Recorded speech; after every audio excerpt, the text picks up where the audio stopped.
Ay, Tapos yung yung mga nag-PM din sa akin, yung mga cover nila, family, may mga asawa, may mga ganun, mga reels nila, may mga asawa. Eh.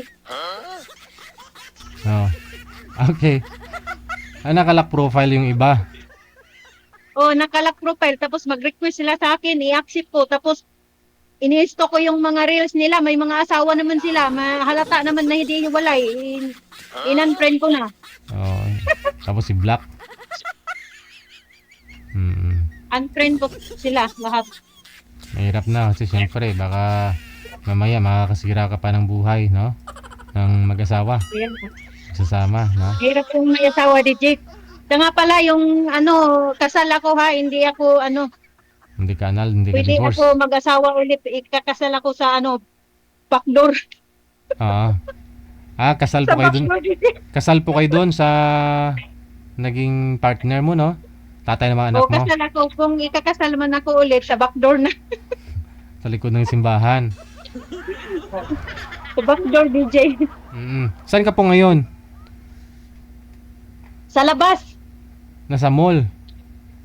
Wala, andito lang sa park. Eh, hindi ko na iikot yung cellphone ko kasi hindi na mabalik, baka hindi na babalik sa posisyon.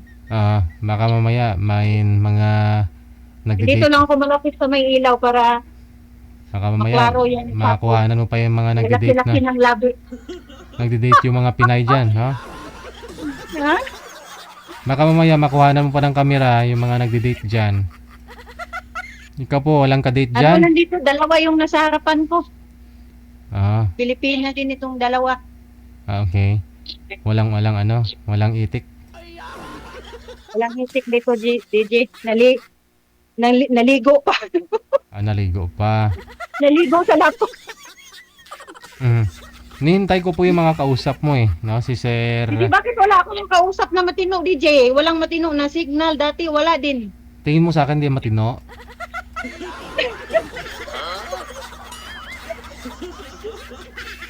DJ, I love you, DJ. Nakakatuwa naman kahit papaano. Kahit di man matino yung pag-iisip ko, minsan may natutuwa pa rin.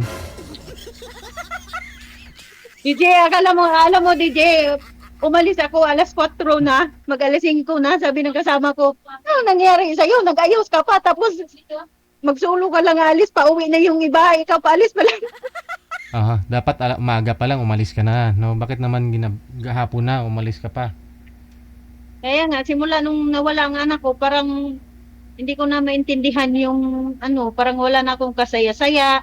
Minsan happy ako, pero inside, durog na durog ako, ganun.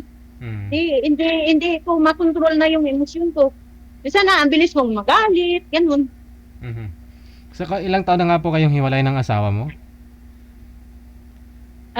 Bago ako umalis, nung way back 2013, parang ko na talaga yung get away ko na kasi lagi akong nagpatawad, lagi na naman siya gumawa ng mali, ganun. Kaya ako na talaga na-realize ko na bakit ko sasayangin na sobrang ang gap namin, sobrang layo.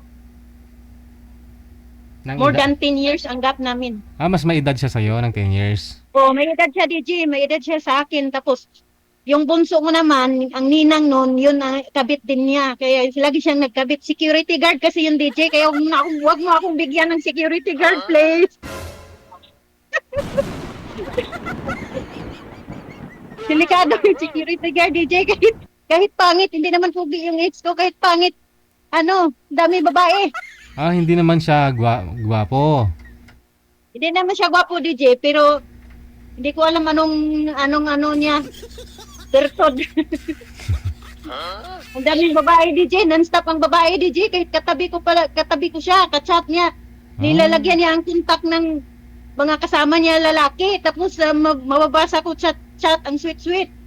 Yung mga contact, yung mga pangalan ng lalaki, pero pag binuksan mo yung text, yung laman ng message, babae pala. Sabi, kumusta ka na? Hi, I miss you, mga ganun. Tapos ang nakalagay doon, hindi ko malimutan, no? Kahit matagal na kami naghiwalay, hindi ko malimutan, Galis Guard nakalagay. Galit guard. Galis Guard, yung kasama niya na lalaki, nasa punbok. Pag binuksan mo, I love you yung mga Binuksan ko, kumusta ka na? Ganun. So ang nangyayari paulit-ulit lang, pinapatawad mo siya tapos Ulit-ulit, DJ. Tapos DJ, in 9 years naming nagsusama, never akong nakarinig ng gaya ko kasi marami akong plano sa mga anak ko na lumaki silang hindi madaanan nilang yung mga nadaanan ko, ganun. Ayaw kong, DJ, marami akong mga plano sa anak ko na makatikim ng mga pagkain, ganito, ganyan. Siyempre, ganun ang ko sa mga anak ko. Kasi kami dati, nung namatay si mama, bugbog, sarado kami ni papa. Tapos, basta masalimot ang buhay kung saan ako tumitira, ganun. Tapos sa mga damit, tapos sa pagkain, lahat. Which is, ayoko nang maranasan sa mga anak ko. Pag-isip ako, pag mga hating gabi, yung mga 2 o'clock, magising ako, inisip ko talaga anong future ng mga anak ko. Kaya kahit bata pa ako sa kanya, grabe ang ko sa mga anak ko. Dati na nag-isip na talaga ako mag-abroad, DJ. Kaso lang, anak ng anak ako, DJ. Ito. bakit? Yung namatay kong anak, 7 months yun, premature. Tapos, diretso ako nabuntis sa, pangalawa na dayunan na diretso. Parang dumating lang ho yung regla mo 1 buwan tapos Wala talagang dumating, DJ. Wala. Hindi ko Ay, alam. ganon? Hindi ko alam. Nahihilo ako, hindi ko alam. Tapos isang visit siyempre bata pa ko noon. Nabuntis ako nung panganay ko, 19, 20 ako naganak. Tapos matagal na sundan 'yon. 24 na sundan, 25 anak na naman ako, hindi ko alam buntis pala ako. Kaya nga, tinago ko sa mga kaibigan ko, siyempre, nahiya din ako na buntis na naman ako, baka bulihin na, ay, Diyos ko, wala na yung tulog to. Hindi, siyempre, 4 Wala years, nang tulog-tulog at ato, ha? 4 years gap naman yung anak ninyo, 20. Kaya nga, 4 years gap, nanibago ako, nahihiya ako na masundan agad, kasi 5 months ata yun, 1 month na naman ang tiyan ko, hindi ko sinabi sa mga ko, sabi ko, bilbil ata to, hindi ko sinabi. So, nung nanganak ko kayo ng pangalawa, yun yung nasundan kaagad. Nasundan, hindi ako kasi, ngayon ako manganak, pag susunod, nirigla na ako niyan. Tapos nung time na yun, nagantay ako na may regla ako. Bakit wala akong regla hanggang may paghihiga ako pag madaling araw, may napansin akong may napansin talaga akong tumitigas ba? Dito banda. Kaya bumili ako ng pregnancy test kasi nahihilo na din ako nung time na yun. Isabi naman ng mga kaibigan ko, sabi ko wag niyong ikalat ha kasi mahiya ako. Baka sabihin wala nang tulog-tulog ko. Ilan nga po lahat yung anak mo? 3, DJ. 3. Ngayon, 2 na lang. Yun ka kasi yung bunso mo yung namatay. Hindi, yung pangalawa. Pangalawa. 7 months yun, DJ, kaya hindi ako makamove on, DJ, kaya 7 months yun, matagal yun na incubate, ganun. Ang dami kong sakripisyo nun, muntik akong namatay. Tapos nagatas pa yun, basta, grabeng sakripisyo. Ang sweet yun sa lahat ng anak ko. Siya ang pinaka-sweet. Dahil pinabayaan ng tatay nila, yun na... Tsaka yun siya, DJ? Athlete yun, wrestler. Lagi yun siyang na champion kahit saan ilaban. Tapos nadala na yun siya sa Sibira, sa Cebu. Na second place pa yun, nakakuha pa siya ng silver. So ano pong nangyari doon? Ano nga kinamatay nun? Noong August 11, linggo yun, day off. Kaya nga, DJ, every Sunday, DJ, trauma ko. Tsaka every Saturday, trauma ko rin. Kasi last chat namin, tapos pagkalinggo, inantay ko siya kasi birthday niya yun. Inantay ko siyang mag-online. I-surprise ko sana, nabilhan ko siya ng cellphone. Kasi sira na yung cellphone niya. Hindi na nag-online. Nung may tumawag na sa akin, 11 na nakagatan siya ng ahas, 8 o'clock pa.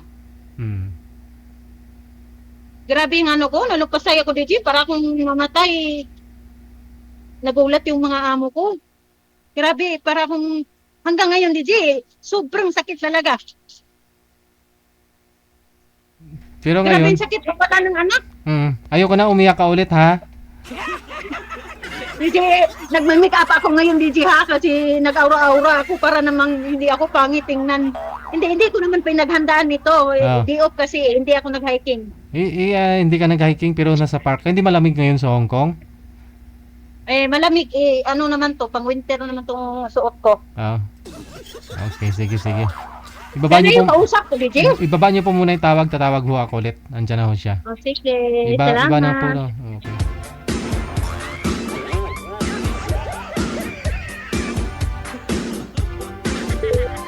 Baka ho mamaya iiyak na naman siya eh.